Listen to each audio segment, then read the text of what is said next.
in our little office. And the chairs are all there, we just have to set up. Yep. We're all set. Thank you, Rich. I work with everyone else. Good evening, everyone. This is my one meeting a year that I call to order because it's our reorganization meeting. I'd like to just run through the process for the people at home, and then I'll open up the floor once I've completed that. At the reorganization, the superintendent conducts the meeting until a new chairperson is selected. As per previous conversations with our attorney, the following process will be utilized for the nomination and election of a chairperson. In a few minutes, I will open the floor for a nomination of a chairperson. I'll accept a nomination and ask for a second for each individual put forth. I'll call for a discussion on any and each of the candidates, and then I'll call for a vote. If the nomination fails, I repeat the process.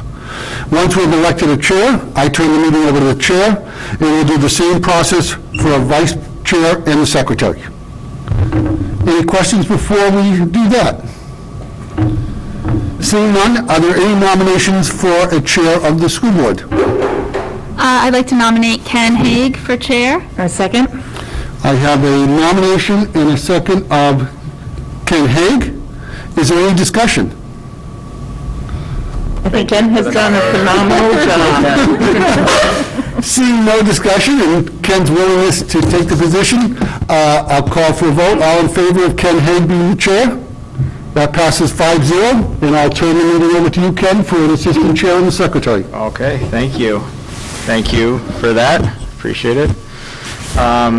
Okay, so now we do need a motion for a position of vice chair for the Brookline School Board. So open that up to the floor. I'd like to nominate Aaron Saris. Second. I think Aaron would be great at that. if Why, willing. thank you. Any other conversation or discussion? She's done a phenomenal job this past year. Oh, thanks. Terrific. All right, let's open up to a vote. All those in favor? That carries 5-0 as well.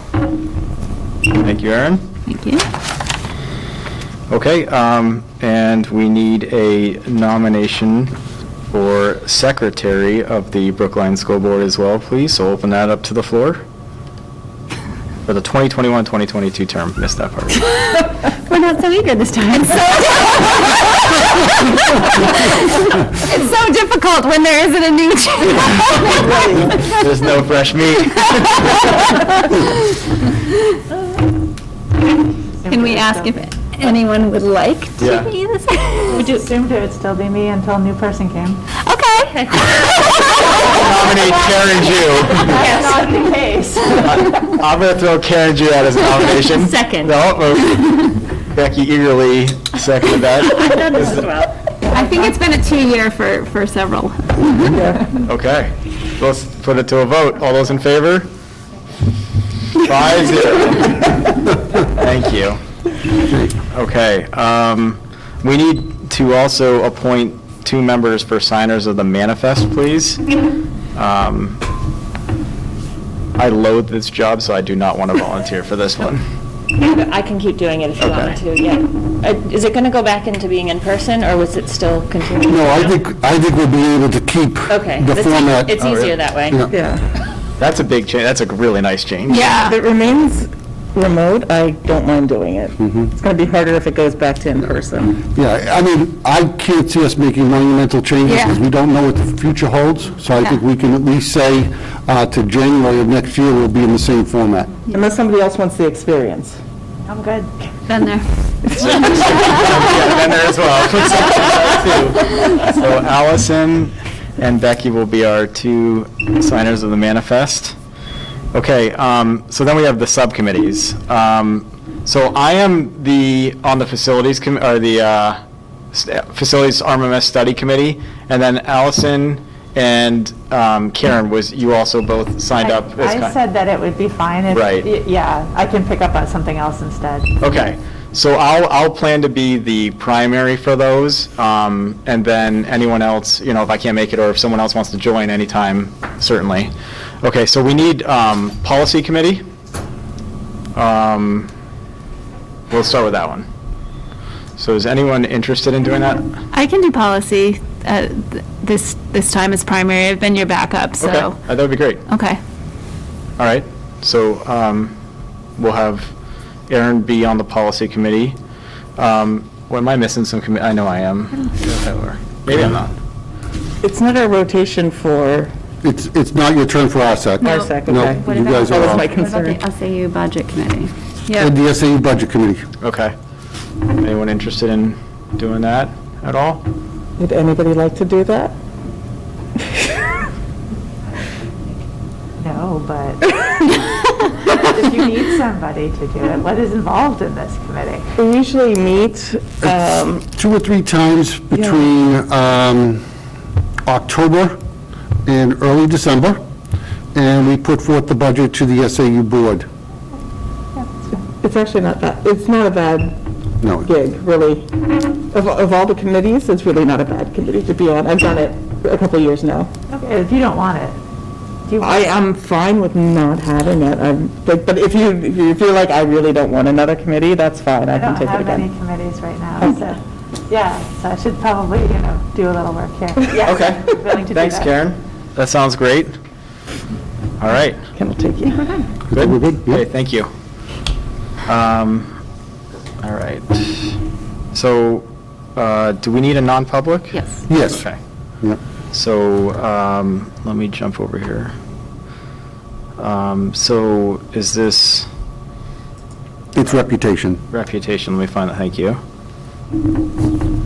Okay, so I'll need a motion by roll call go into non-public session pursuant to RSA 91:8:3, Roman numeral 2, to discuss a matter which, if discussed in public, would likely affect adversely the reputation of a person other than a member of the body or agency itself. So moved? Second. Very well. Karen, we'll start down there with you. Aaron, I. Becky, aye. Alice and I?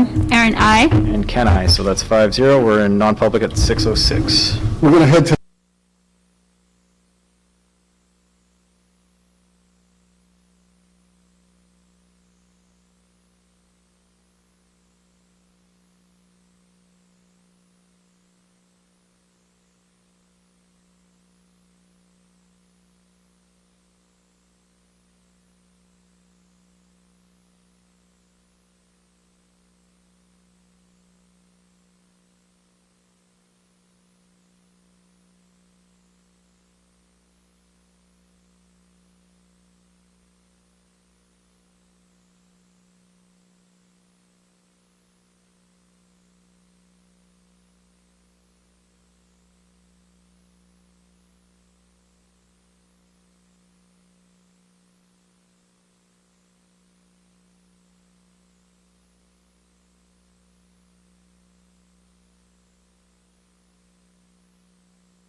to go? All right, thank you. All right, so we are back in public at 6:27, and we are now at agenda adjustments. I don't have any adjustments to the agenda. I don't know if maybe it's a discussion, but just, can we get a quick update on how your vaccination clinic went the last 2 days? Yes, we're actually going to, Bob is on his way over, he's wrapping it up. Okay, awesome. So at some point, we'll cut back to him. Sounds great, thank you. Okay. Is there anything needed around correspondence, resignations, or nominations? Just a couple things, as I just said, Bob will be over and he'll give us an update, but I just want to make sure that I personally thank the volunteers.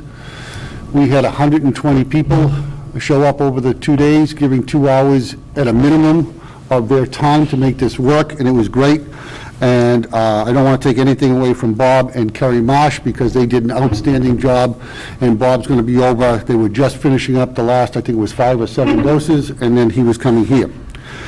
I did want to give you an update that I had received correspondence from Tad Putney, the town administrator, and there were 2 questions that were asked of me regarding the planning board's decision on the housing units. And that was just, when did I see enrollment trending up? And I told them I expected that increase to happen in the next 18 months.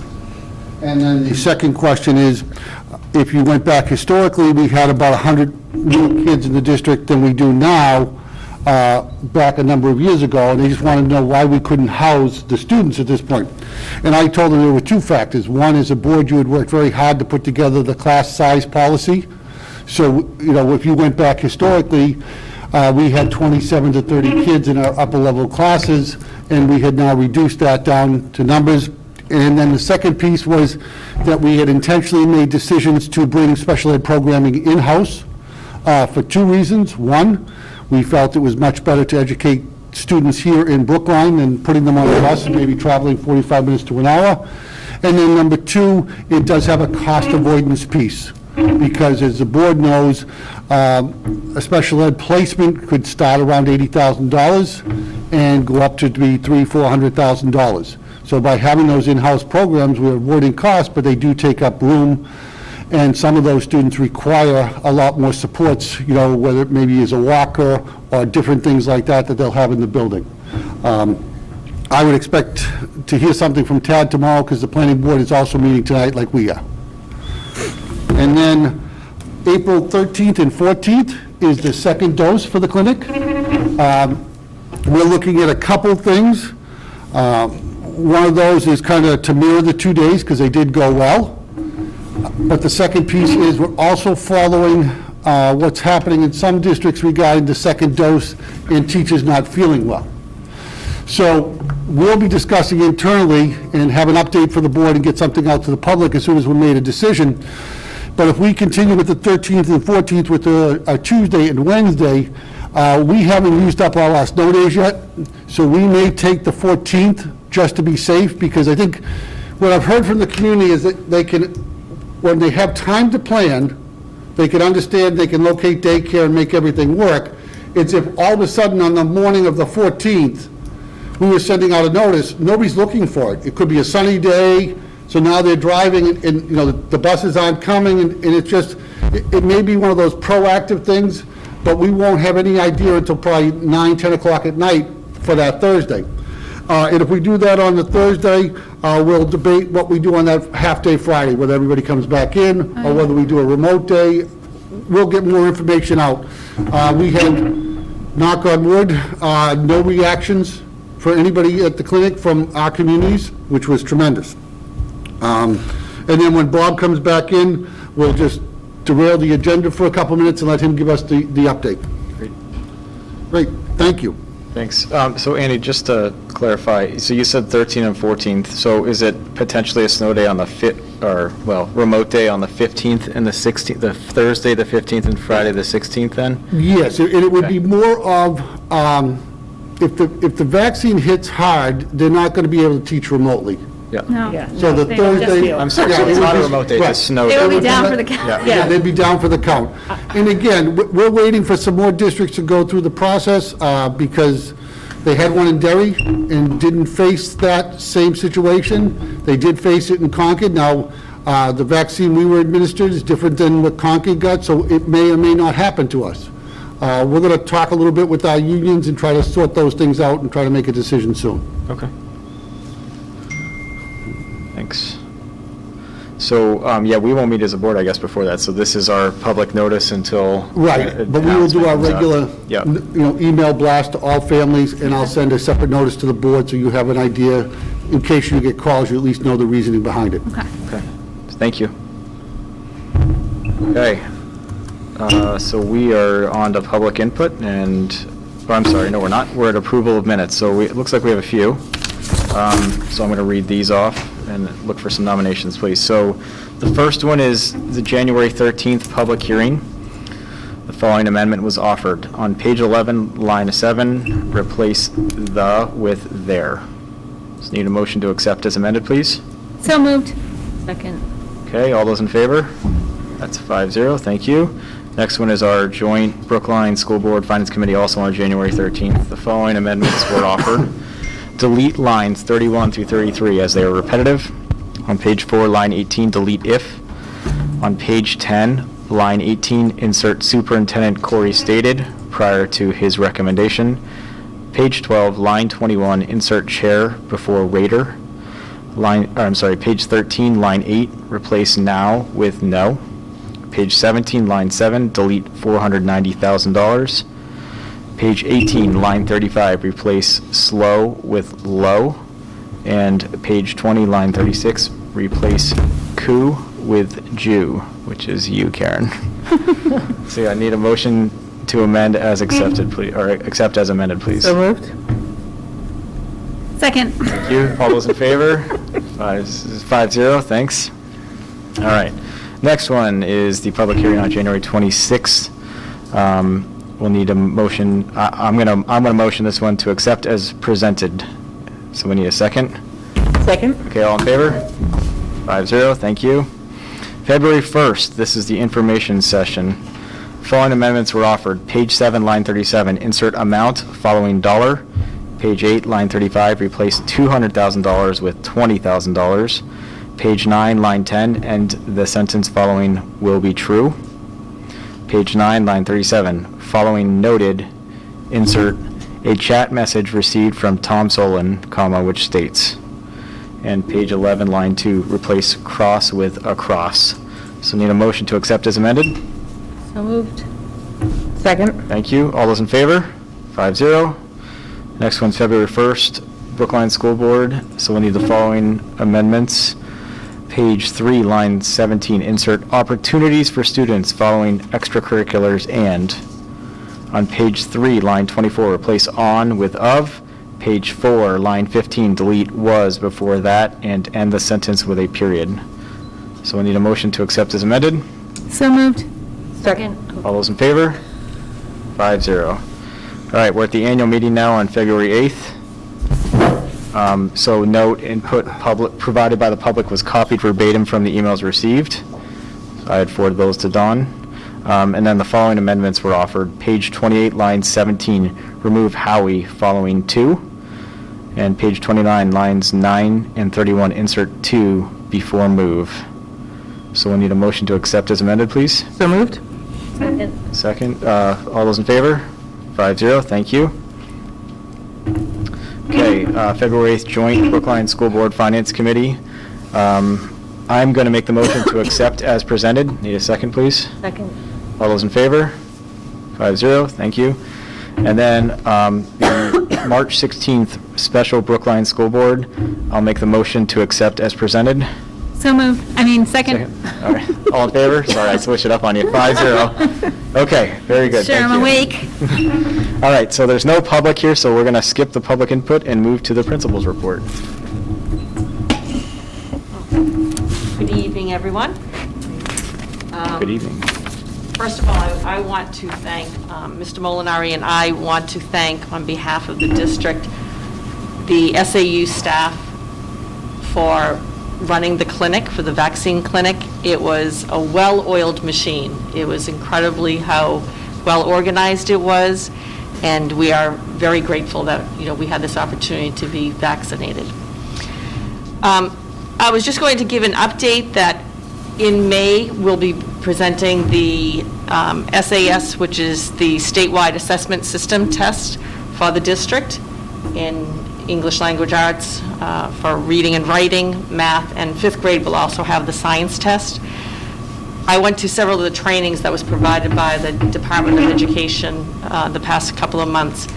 And last week, I was able to provide some training to the teachers for grades 4 through 6, just an overview, really basically refreshing to them or reminding them of the resources that are available on the system.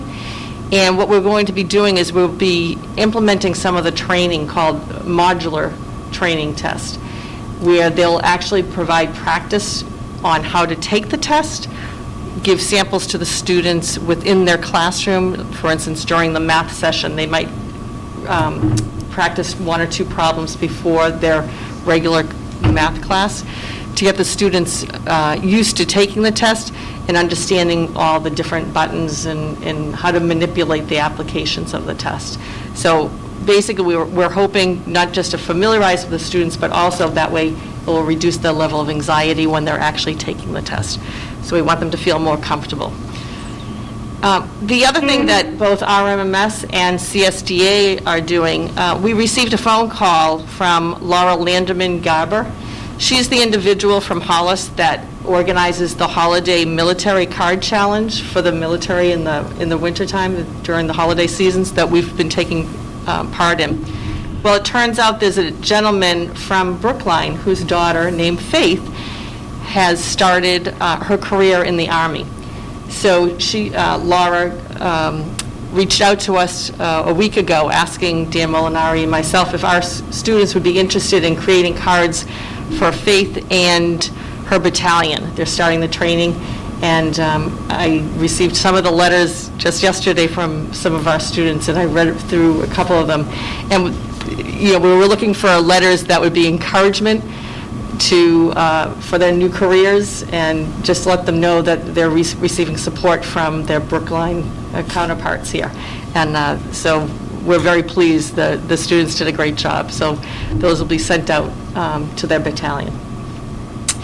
As far as the remote and in-person enrollment summary, we have a little summary down below. At RMMS, our total enrollment is 325. In March, the number of students broken down from grades K, 1st grade, 2nd, and 3rd grade, there was basically a total of 36 students that came from remote to in-person, including the 4 remote teachers. In CSDA, our current enrollment is 248 students, and we had 4 students between grade 5 and grade 6 that returned from remote to in-person. And that's about it. Thank you. Okay. Any questions? We good? All right. Thank you. You're welcome. All right, so we'll move to our discussion portion now. So we'll start with our revenue and expense report. That is on page 3 of the packet, too, for those looking. Thank you. I'd like to start by thanking Kelly Seeley and Donna Smith. Donna is the Assistant Business Manager who takes care of Brookline and Hollis. As you are aware, we have kind of kept them away from meetings this year, but Donna's been doing yeoman's work in the office. She provided us the expenses and the revenue report. We are projecting right now a very solid, healthy balance of the unreserved fund balance of $394,804. As we have alluded to, we have not had to use our grant monies to address some of the staffing issues. We've been able to do that through the budget. We are also projecting a little less revenue of $39,482,000. Excuse me, a little more revenue, I said that wrong. That led to the $394,804 balance. We approved the maintenance trust at $75,000. We approved the special ed trust at $25,000, and we approved the contingency fund at $40,000. When we do those total reductions, there'll be $140,000 taken off the unreserved fund balance for a balance of $254,804. The citizens also approved the article which allows the board to start an unreserved fund balance. You don't need to take any action tonight. Typically, that action is not taken until August. So we'll go through the complete audit, know exactly what we have between what we allocated, what is spent, and what is in the unreserved fund balance. And at that point, you as a board can choose to go anywhere from $0 to up to 2%, which was what was approved. It's 2% of the total budget. Since that fund is now started, just going forward, I would not envision us putting an article forward next year for the contingency fund, because that will be able to take care of that. We would obviously discuss, if we needed money, whether you as a board wants to go to contingency or the unreserved fund balance or through the grants. And just like we did last summer, we'll have all those discussions long before we expend money. So we're in very good shape. We have all the PPE, all the supplies, everything we need to finish out the year is either in hand or ordered. And it continues to really go well. And I'd like to just, during this, recognize everybody who's put time and effort into making this happen, which is your custodians, your teachers who do the classroom orderings, your secretaries who provide the monthly updates, the board members who signed the manifest. So really, it's a really nice job, and I'm very happy where we are sitting in March, and I'd be happy to answer any questions you might have on the revenue and expense report. Can you just remind me, does the contingency go back if it's not used at the end of the year? Okay. Yep, so this year's contingency, if it had not been approved by the voters, that would have all gone into the unreserved fund balance. Right, right. So if next year, we don't use it, it'll go in the unreserved fund balance, and you'll have, again, the decision of how much you want to allocate. And you can adjust that from year to year. So let's say, just picking a number, you said you're going to take $100,000 and put it on the unreserved fund balance. And whether next year's a good year or a bad year, you'll again vote every year. You might say we only want to retain 80 and send extra back to the taxpayers, or we may want to retain 140 because we're planning to replace a boiler, because this now becomes your ability to address maintenance issues that may not have been budgeted for. So it really gives the board more flexibility.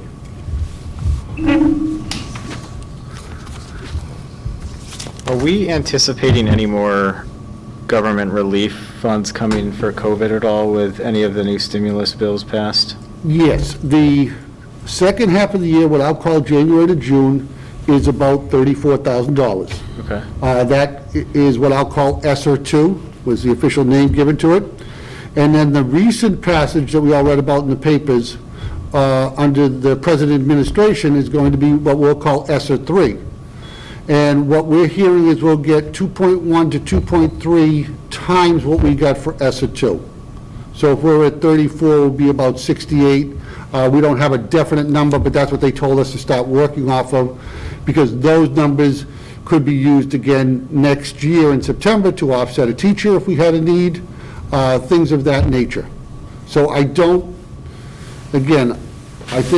the contingency fund will not, unless something really came up, would go to the ESSER 3 funds first, and then we would have to decide, do you want to use the unreserved fund balance or the contingency money, which is the board choice, or potentially the rural education grant.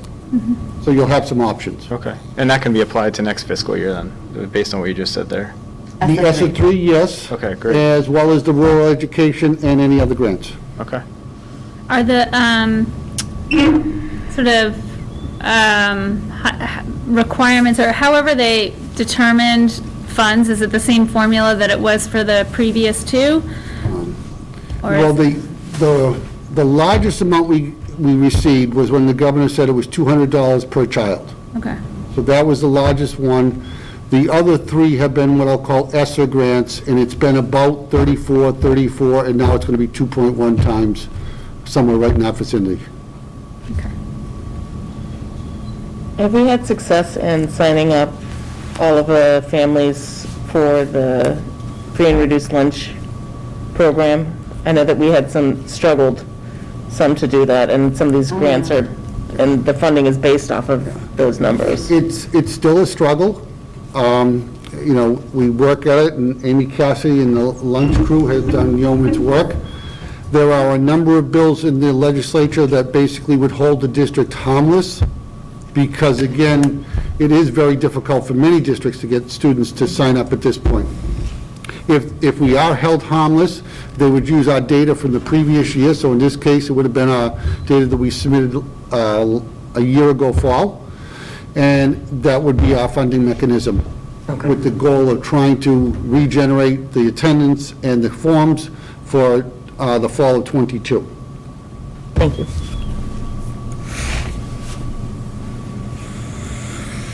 Okay. All right, thank you.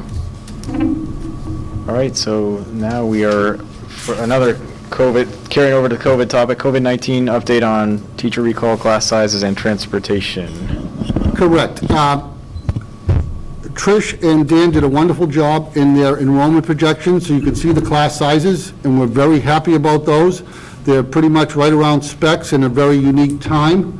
We have one large remote section in the second grade, but that goes well, and everywhere else we're in pretty good shape. So the class sizes I'm pretty happy about. We will be looking at teacher recall. Once we finish the second round of the COVID clinic vaccination, we'll be reaching out to our unions and talking with them about how we start to bring teachers back to in-person. We will balance that because we understand there are still some families that are dealing with some family issues, living situations, parents that maybe have conditions. So we don't envision us being fully in because we need to service students. It is our goal to be fully in September. We have a lot of work to do, and we'll take some time over the spring to address that with the board. But we do think, based on current positive data trends, that we'll be able to make that happen come the fall. The last piece of that is also transportation. As you know, the board made the conscious decision since the beginning of the year to run our bus fleet. So our numbers on the buses have been very attractive, because so many of our families were kind enough to every day carpool or drive their own children. So as students started to return, it did increase the number of students who needed ridership. But many of our buses were very undersubscribed. So even though we've added students, we can still maintain what is now becoming the 3 feet of social distancing. And I just want to clarify that for folks at home that may be listening, board members. We're still at 6 feet for physical distancing in our classrooms. But when we do contact tracing, it's now down to 3 feet for 10 minutes rather than 6 feet for 10 minutes. So it really hasn't changed the position of any of our desks. It's just changed who gets notified to quarantine if we have a positive case. And we do envision more things changing. They have changed the travel to a recommendation. We're not encouraging people to travel, but we also know there are many families who have not seen loved ones for a year and need to check in on family members and situations. So that's given them a little flexibility. So we'll continue to adjust everything we do based on what comes out first from the CDC and then ultimately from the Department of Health and Human Services in New Hampshire. Andy, do you mind if I clarify one thing about the remote sections? So at RMS, as I believe Trish mentioned, we returned our 4 remote teachers to the building, but we still have a need for remote learners.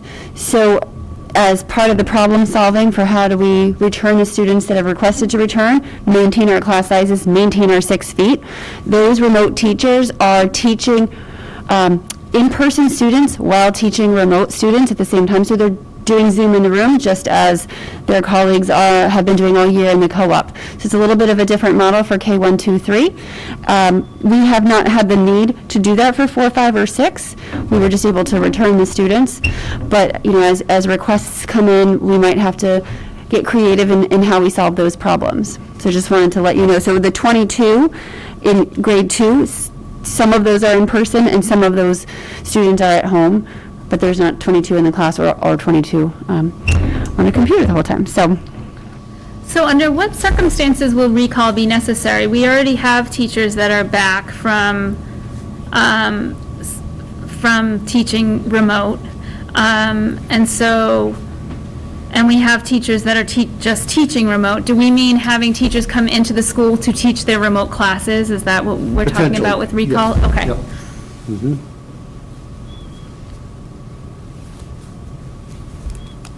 And also leaving the potential for that type of scenario, like RMMS, the room and. Yeah, we have to be creative about ensuring that we are in line with our memorandum of understanding, in line with our class specs, and doing, what's best for the students and everyone involved. So every single class, when the requests came in, solutions were developed just individually for each grade level. It turns out that in the end, all the solutions were the same solution for K1, 2, 3, but it didn't start off that way. So we'll have to take a look at every such scenario that comes in. Okay. I had another question. Can't remember. That's okay.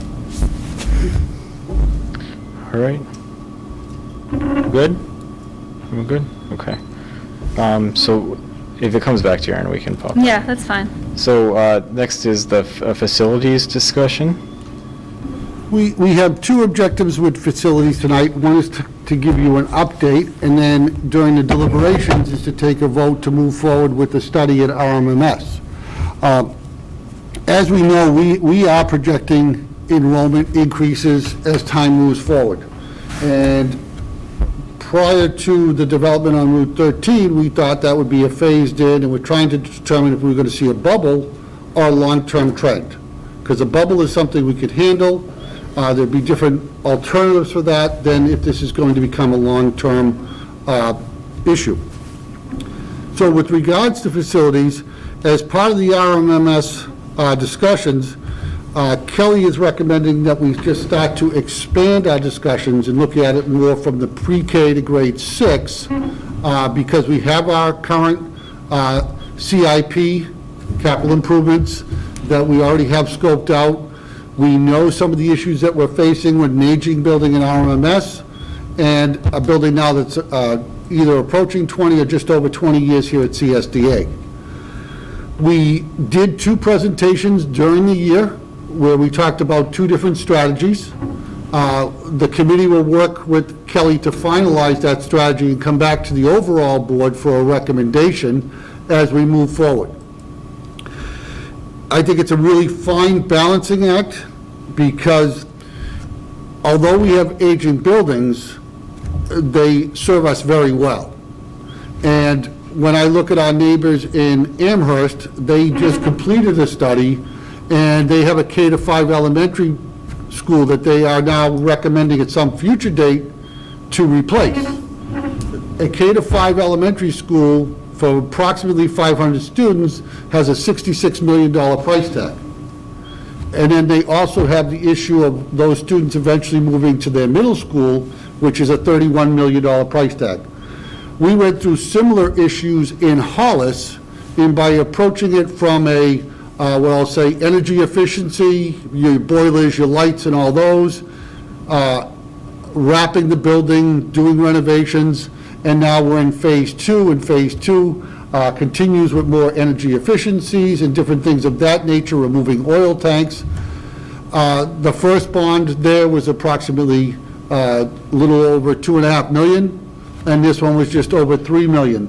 And we'll have done the majority of that. One thing the citizens are going to face is an escalation in costs. If you've been following lumber or steel, everything has gone up drastically, and it's also partly because of delivery. Some of our families might have experienced trying to buy a new fridge. If you went and did that, it's 4, 5, 6 months out. So it's a very interesting time for projects.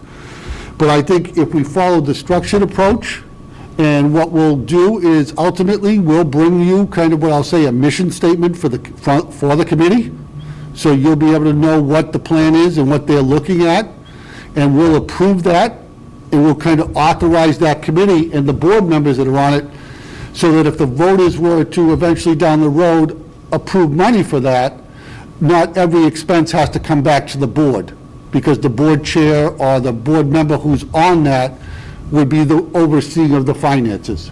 Because once we get into a project like that, it's moving very rapidly, because our building season will only be 10 weeks. So whether it's replacing a boiler or doing a renovation, we have 10 weeks before we open up school once we close down. So I think we're in really good shape. I think it was fortunate for us that we were already talking buildings and renovations, and now we're just going to have to accelerate our timeline to potentially catch up to what occurs in the town. And I'll take any questions you might have on that or about the process.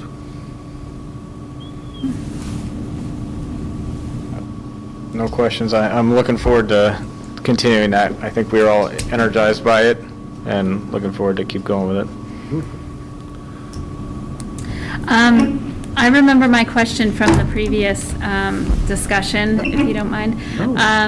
Just for clarity regarding travel, do we as do we have a policy for families who leave New England, or is it just a recommendation regarding students quarantining? We are not promoting or asking families to go away. Right. But we have always followed the HHS, so we're going to follow that because our families honestly have been very willing to communicate with us, have really limited things to essential travel. And what I'm hearing from families is, it's kind of like, all right, it hasn't been essential, but I really do need to visit family. You know, it was getting to that point where they were going to have to do it anyways, because how long can you go before, like in my case, checking in on my in-laws who are, 79 years old? So everybody has those obligations.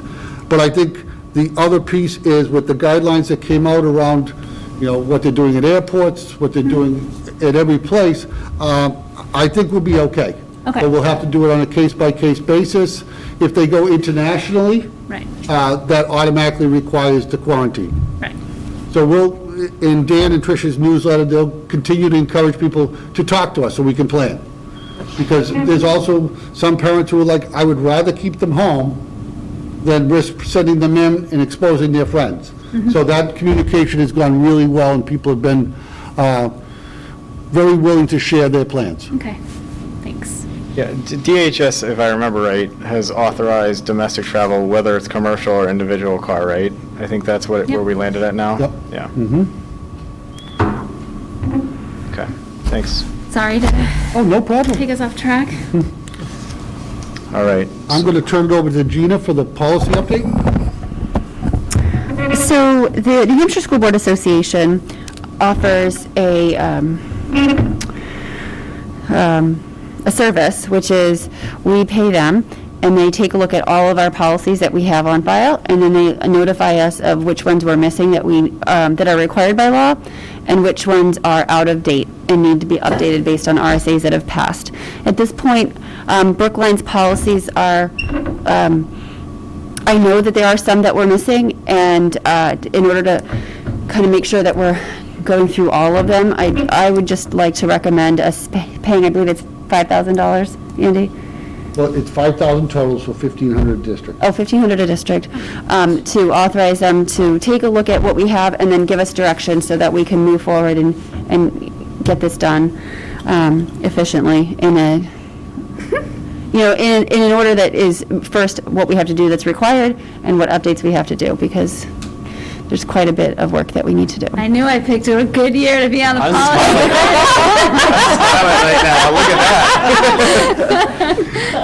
Well, I may be a little biased, but I haven't. I will share, I think we're in pretty good shape. The problem is the legislature often ends their session in June and only gives you 60 days to get something in place. Right. So it's just very, very difficult, and we want to just make sure with a different set of eyeballs that we aren't missing something that is substantial. 1,500 sounds very reasonable Well for something worth it. like that. Yeah, for the risk and liability, that could be outstanding. Do we need to formally vote on that, or are you okay with No, it? because it's just more making you aware. Okay. It's an SAU function, so it doesn't need a board vote. Okay, great. Looking forward to all of Aaron's feedback as well. All right, thank you. Okay, so. No, and I think we are members of the New Hampshire School Board Association, so we may as well take advantage of things like this. I think it makes a lot of sense. Yeah. And remember, your attorney for Brookline, Will Phillips, is now the attorney for New Hampshire School Boards Association, so he'll know your policies well since he's written all of them. Okay, perfect. Good. All right, thanks. So we're well ahead of schedule, so we're moving to deliberations now. So the first is to see what action the board will take regarding the formation of a facilities study committee. So first, let's put a motion on the floor. So looking for a motion to establish a facilities study committee. I think that's it. So moved? Second. Okay.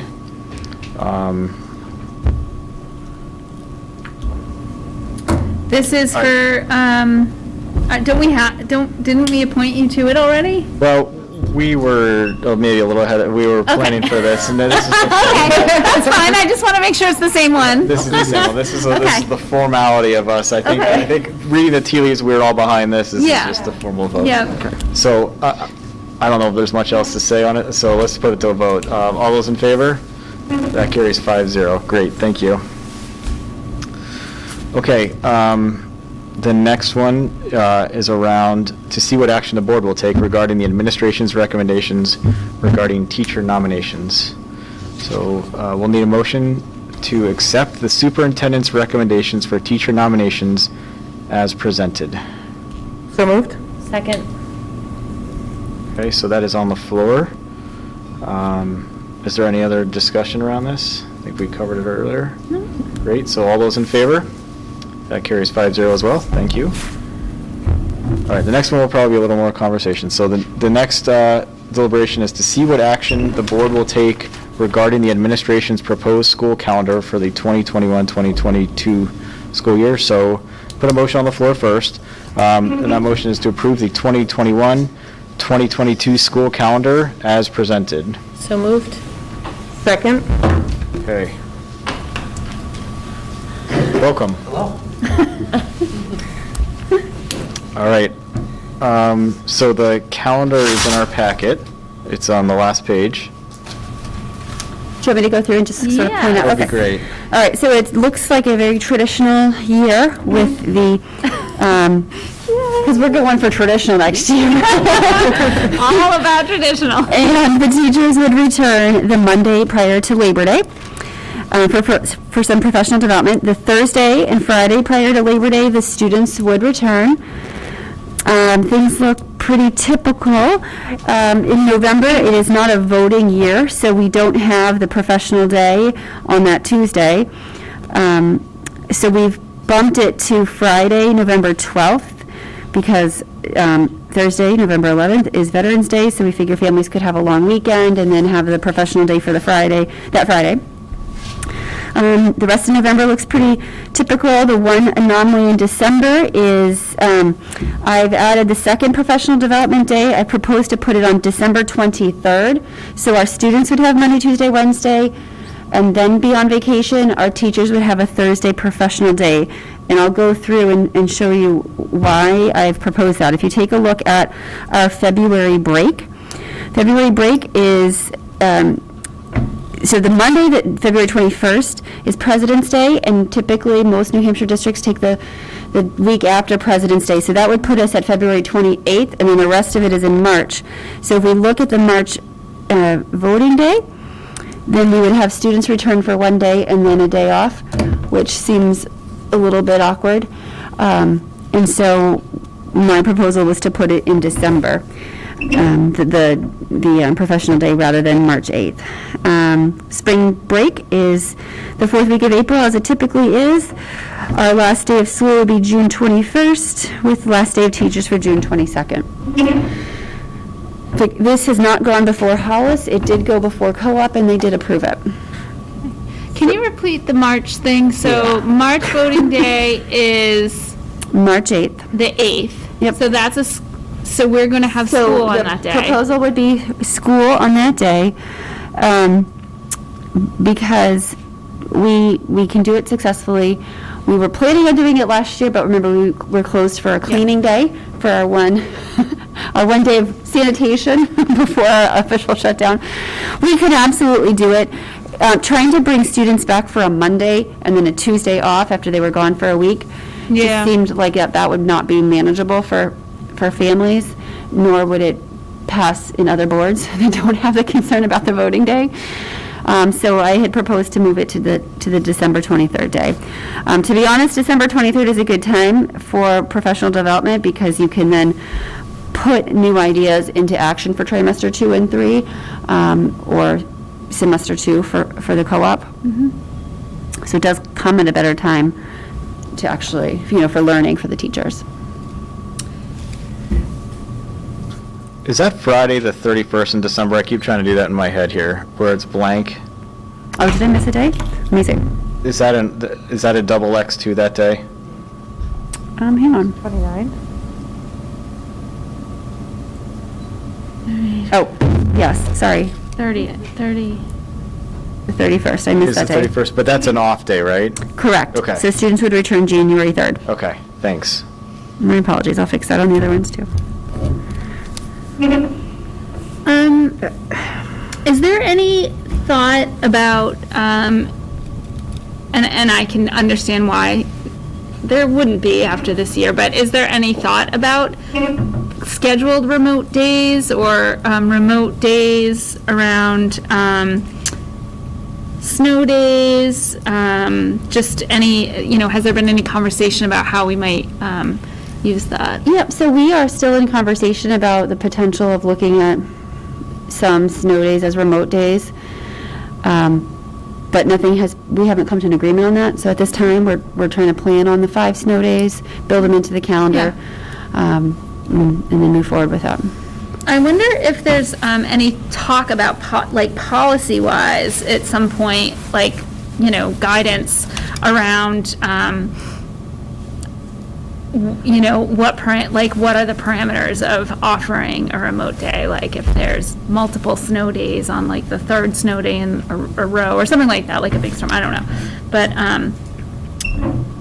more just kind of where I'm thinking with how do we take advantage of that, but not, trigger people. I think the state will take the old concept of what was called a blizzard bag Yeah. and replace that with remote and leave that up to school districts and superintendents. The other question that we're having just some discussions with the union on, when I look at November and I look at the 22nd and the 23rd, I'd be interested and probably will gather some data from community members because there might be an appetite to have a remote day that Monday and Tuesday so families could travel for the Thanksgiving holiday earlier and miss traffic and things. Because I think one of the things that I have really been impressed with is the skill set our students have developed. And I think it's a skill set that isn't going to go away as they grow up. It'll be interesting to watch how many colleges offer more online because of this. So, to me, it's a discussion with our unions, trying to get some information from them, and then coming back from the board and seeing if there's any appetite to do those things.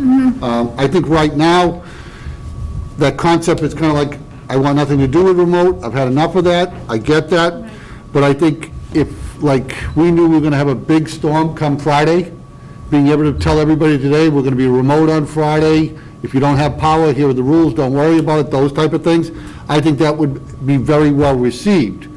But again, it's just the overkill. Yeah. So we'll be coming back with those pieces. The other thing, since we're talking a little bit about calendars, we're also discussing with the unions the end of this school year, because one of the things that we want to capture is where are the gaps? What did I, as a 3rd grade teacher, teach this year and maybe didn't get to or didn't go as in-depth as I would have liked? So we're looking at that and saying, what's the balance between kids getting out of school, doing some professional development so we get data, so when we come back in September, we're using that data to drive instruction. If we don't do anything and capture that information, then what's going to happen is teachers are going to come back and that's going to be the first discussion. And I kind of want to be able to just hit the road running when we get back. I mean, we've done a very good job, but there's still going to be gaps.